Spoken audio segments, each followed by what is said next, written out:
За сонгуулийн наан мэдээллийн технологиг дэмжинэ гэдэг. Айгүй олон мөрийн хөтөлбөр орж ирээд гой заалт орж ирээд. Тэгээ одоо ерөөсөө хэрэгжихгүй байгаа.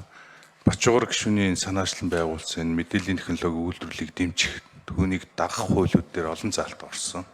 Жишээ нь аж ахуй нэгжийн орлогын албан татврын хуулийн 22.54 билүү. 22.54 гарааны шинэ компаниудыг 5 жилийн дотор татвараас 100% чөлөөлнө гэж орж ирсэн. Тэгээ одоо болтол хэрэгждэг. Нэгэд сангийн ам, цахимын амнаас асуухаар журам боловсруулах дутуу байгаа гэдэг. Тэгээ энэ одоо болтол ингээд журмаа яасуудан боловсруулдаг юм бэ. Тэгээ энэ сангийн амныхын дэлхийд бас сонирхолгүй байгаа юм шиг үлээ. Тэгээ энэ компаниуд чинь боожжиж Монгол чинь өөрөө залуучууд чинь татврын дарамтанд дор биш юм. За бусад улсуудыг татврын одоо санхүүгийн дэмжлэг өгөх байтугай зүгээр ажиллаж эхлэегүй байхад нь татвараараа дарамтлцдаг асуудлаа шийднэ гэж гоё яриад гоё хууль баттуулчаад тэгээ хэрэгжүүлдэг. Тэгээ эндээс чинь нэг тийм улсын бүрдээд байхад тийм сүртэй татвар байхгүй шүү дээ. Энэ асуудал байна. За дахиад энэ аж ахуй нэгжийн орлогын албан татврын 15.1-19 дээр оруулсан гарааны компаниуд хийсэн хөрөнгө оруулалтыг татвараас чөлөөлнө гэдэг залтыг сангийн ам хуулийн дээр оруулсан залтыг яага хасчихж байгаа юм. Энэ асуудлыг ер нь цахим яам яага хойноос нь хөөцөлдөхгүй үйл ажиллагаа хийхгүй та салбараа ерөөсөө ярихдаа бол ийм хууль баталсан. Бид нэр технологийн компани, стартап, залуучууд гарааны бизнесийг дэмжиж байгаа гэсэн мөртлөө үг үйлдэл дээр яг юу ч байхгүй байгаа шүү дээ. Энийг яах юм бэ?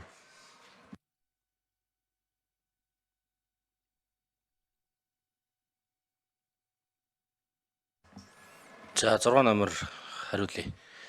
Яг ямар хүндрэл тулгараад яагаад ингэж жил болчихвоо? 6 дугаар микрофон нээж өгнө. За анар гишүүний асуултанд хариулъя. Мэдээллийн технологийн үйлдвэрлэлийг дэмжих тухай хуулийн татварын болон татварын бус дэмжлэг үзүүлэх тухай зохицуулалт бол 13-ын 2 болон 13-ын 3 дээр бол заагдсан байдаг. За энэ зохицуултыг хийх зорилгоор журмын төслийг бол боловсруулсан. За холбогдох яамдуудаас ялангуяа сангийн яамнаас бол тайлбар тодруулах гэдгийг бол авсан. За тэгэхээр сангийн яамнаас өгж байгаа байр суурь бол татварын дэмжлэгийг бол энэ хууль болон түүнийг дагаж гарч байгаа журмаар бол зохицуулахгүй. Татварын хөнгөлөлт, чөлөөлөлт, идэлх тухай асуудлыг бол сангийн яамны 292 дугаар тогтоол сайдын тогтоолоор бол зохицуулдаг юм аа. Тийм учраас энэ хуулийг дагаж гарч байгаа татварын дэмжлэгтэй холбоотой зохицуултыг бол сангийн сайдын 292 дугаар тогтоолоор бол баталсан журмын дагуу зохицуулагдана гэсэн тайлбар өгөөд за биднүүсийн боловсруулж засгийн газар руу өргөн барьсан журмнаас бол хазуулсан ийм байр суурьтай байгаа.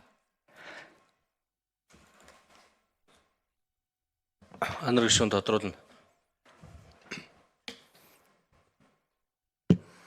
Тэгээ энэ хуулийн харин би одоо дахиад асуугаад байна шүү дээ. Дахиад энэ хуулиа айгүй гоё PR хийдэг юм. Тэгээ эргээгээд энэ журмаа батлуулах дээр сангийн амтайгаа ерөөсөө хөөцөлдөхгүй л шүү дээ. Нодон төсвийн тодголын үеэр энэ асуудлуудыг чинь зөндөл сангийн амтай ярьсан. Тэгээ танахаас хүн хөөцөлдөж явахгүй байгаа юм л ш. Нийт 7 журам гарах шаардлагатай байгаа юм лээ.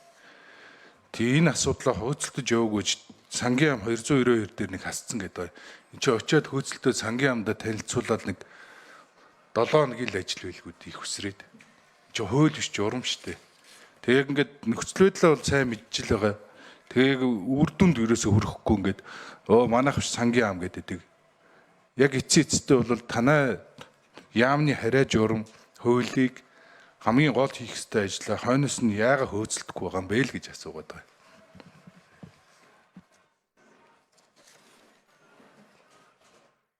За 6 номер. Энэхүү журмыг боловсруулах үүрэг бүхий ажлын хэсгийг бол мэдээллийн технологийн үйлдвэрлэл дэвшлэх технологийн үндэсний зөвлөлөөс ажлын хэсгийг бол 12 сарын өнгөрсөн оны 12 сард бол байгуулад тэр ажлын хэсгийн бүрэлдэхүүн бол яамд бол 4 сарын 4-ний өдөр эцэслэн боловсруулсан журмын төслийг бол танилцуулсан. За яам улмаар энэ журмын төслийг хүлээж аваад холбогдох санал шүүмж зөвлөмжийг бол нэгтгээд засгийн газар л бол одоо өргөн барьсан л байгаа л да. Дээд байгууллагаас журам төсөл дээр ажиллаад 4 сарын 4-ний өдрөөр шилжүүлсэн байгаа.